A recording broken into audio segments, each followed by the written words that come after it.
As I say at the start of every video with less than 1,000 views on this channel, this video is first and foremost a recommendation. Go read Orient if it looks interesting to you at all. It's mostly great. The ending feels rushed, not because the final arc wasn't long enough, but because it feels like an arc was missing right before it. But other than that, I have only positive things to say. And today I want to discuss Orient's power system, how it's used to convey the story's themes and challenge its characters, and eventually go in depth to one of my favorite early arcs in shonen history. At its core, Orient is a battle shonen about slaying demons with an emphasis on teamwork.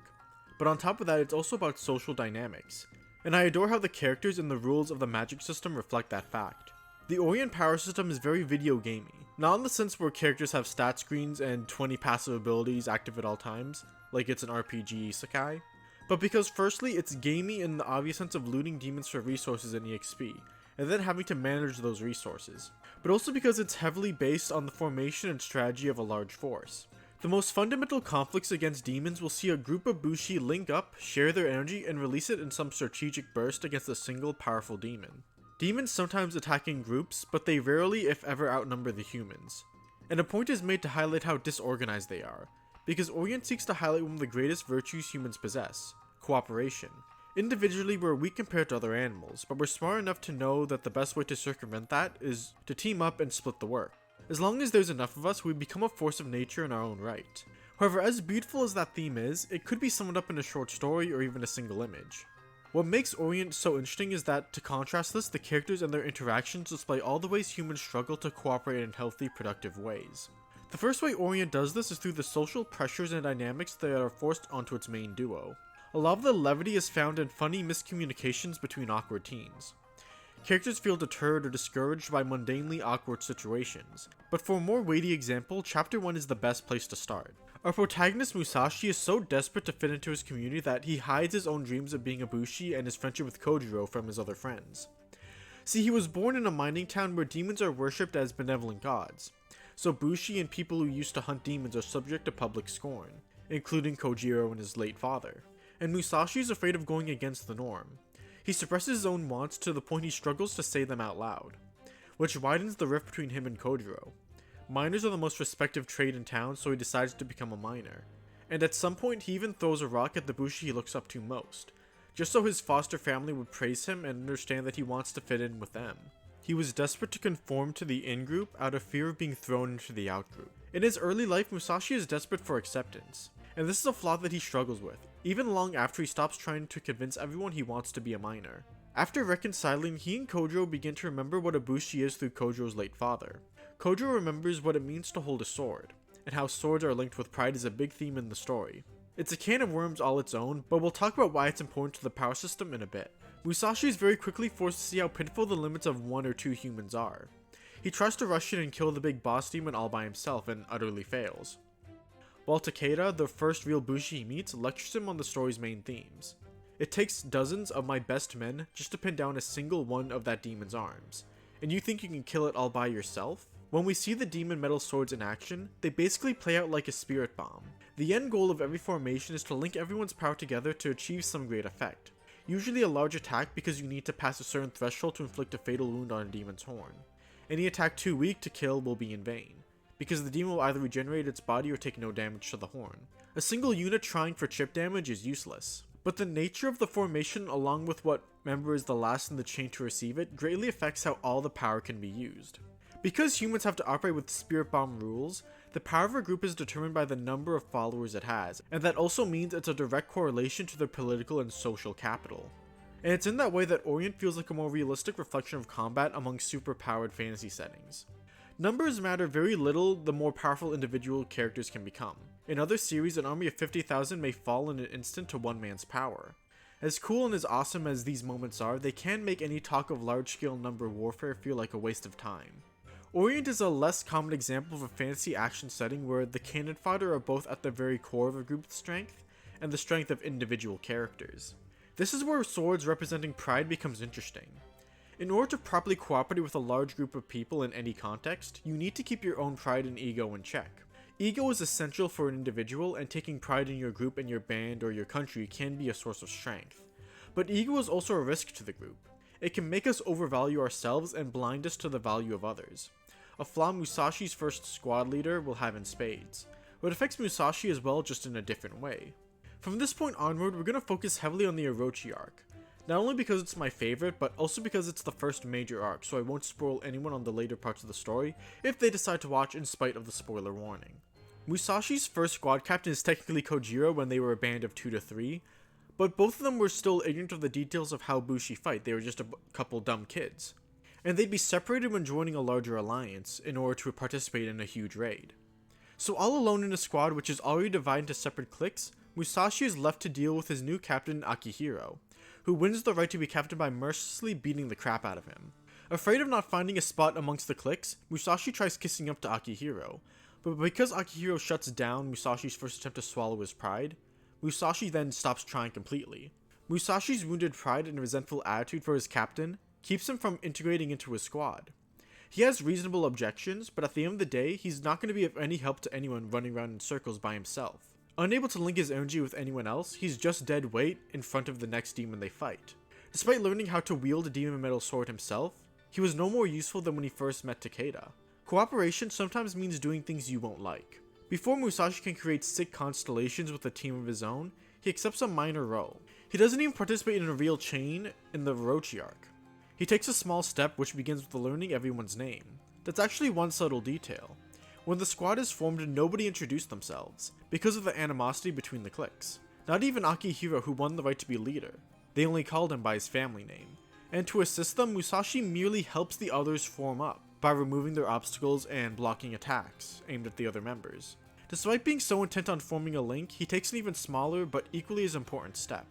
One of my favorite details is that the antagonists of this arc try to equate kindness and cooperation with selfishness in order to justify their perspectives. Michiru's father equates love and affection as merely a front for lust and the need to produce. When Michiru begs for his mercy, he describes it as trying to buy his affection. Akihiro insists that Musashi's attempts at making peace was to defend himself first and foremost, to try and score a favorable impression in the group. It's not entirely untrue, but stuff can be two things. Musashi wanting to look out for himself amongst strangers is natural. If he can do that while trying to stop a fight, all the better. Musashi was the first to swallow his pride and try and cooperate, but it's shut down by Akihiro's suspicion and his petty psychoanalysis. This type of thinking, while not entirely wrong, tends to be very unhelpful. It's easy to write off people as desperate to not be alone, but why say that when it's equally true for everyone? Despite his abrasiveness, Akihiro wants to rejoin his siblings more than anything. Akihiro never tried to unify the whole squad, and we eventually see he didn't handle his relationship with his siblings well, and that all of his insults toward Musashi was just projection. His arc in the subplot is to recognize his flaws as a leader, flaws that have been widening the rift between him and his siblings/teammates. These flaws come from his father, who insists that blade colors determine superiority and that acknowledging superiority is key to organization.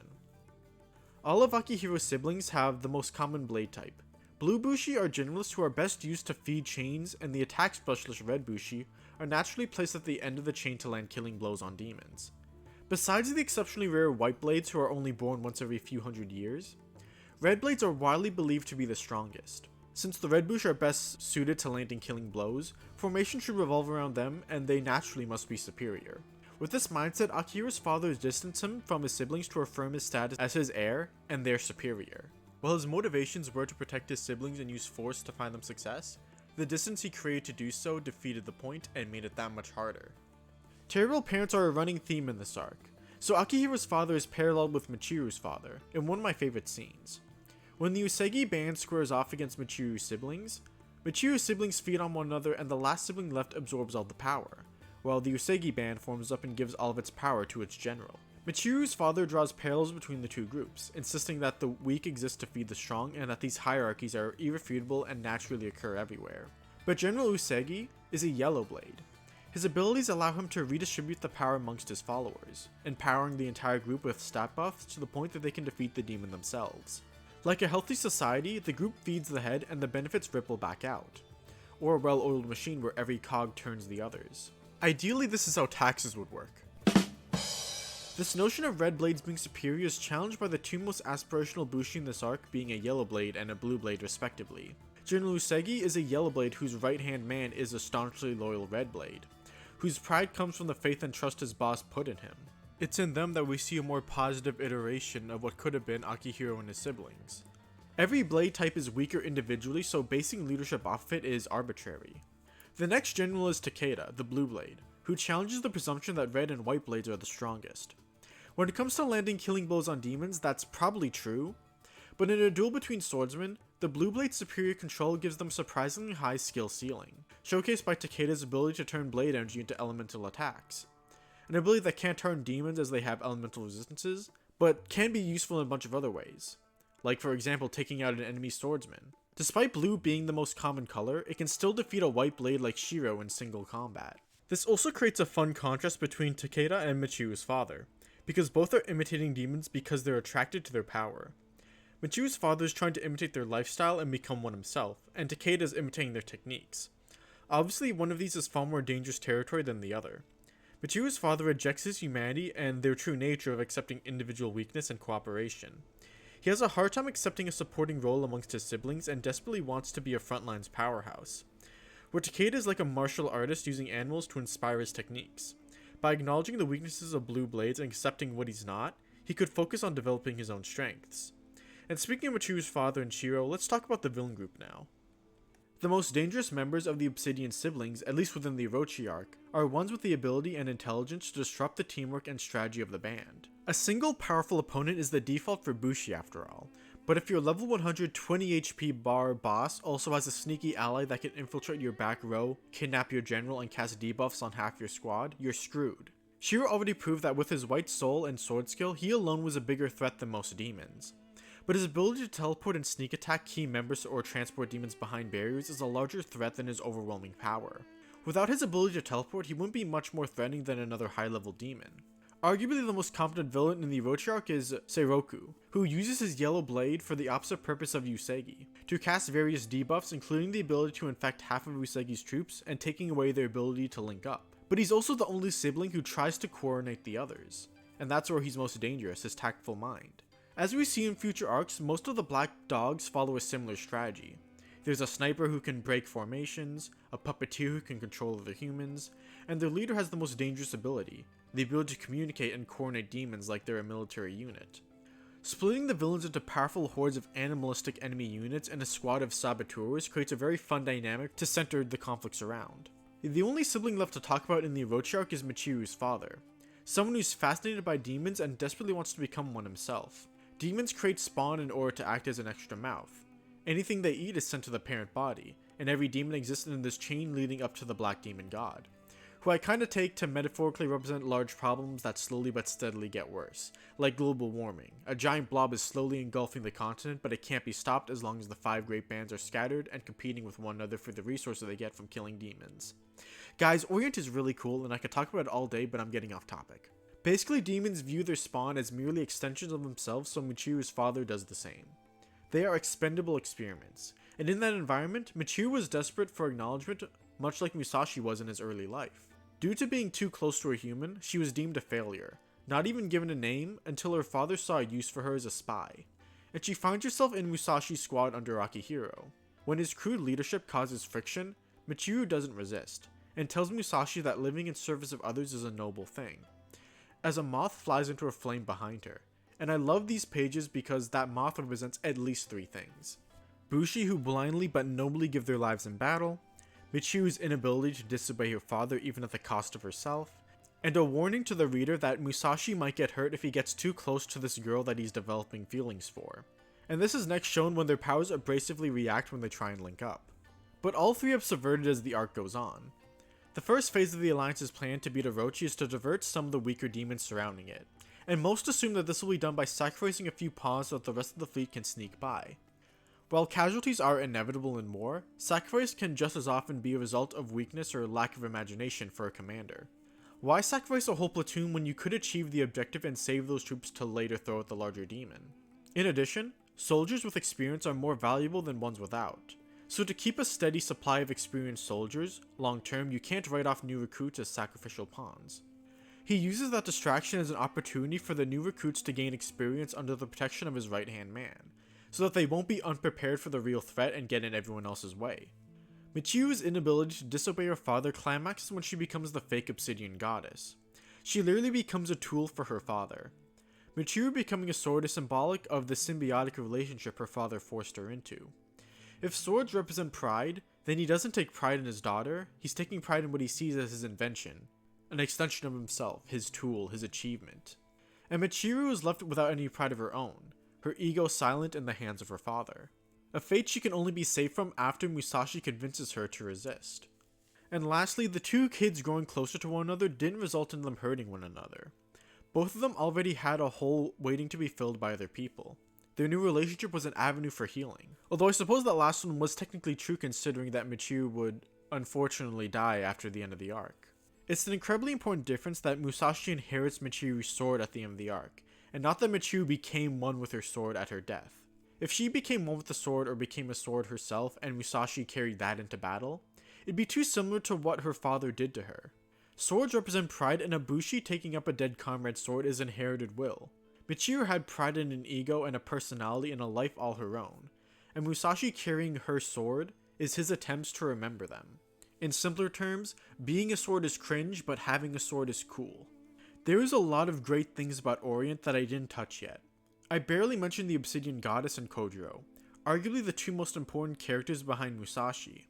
And the way the succession of the goddess was handled between Musashi and Kojiro and the drama it inspires is one of my favorite points of the manga. But I'll leave that for someone to read themselves. Honestly, I'll be surprised if this video gets even more than a couple thousand views, but if I can convince at least like 7 of you to read this manga, it's worth it. And while I'm at it, I may as well tell you to read the author's other work, Magi. I probably don't have to because it's better known than Orient, and honestly it might be the better of the two. I actually had a script prepared for Magi a couple years ago about how Alibaba and Sinbad were amazing foils, but it got deleted when my phone broke and I never went back to remake it. If that sounds interesting to you guys, tell me, I might still make that one of these days. With that said, thank you for watching, like and subscribe if you want to see more, and have a good one.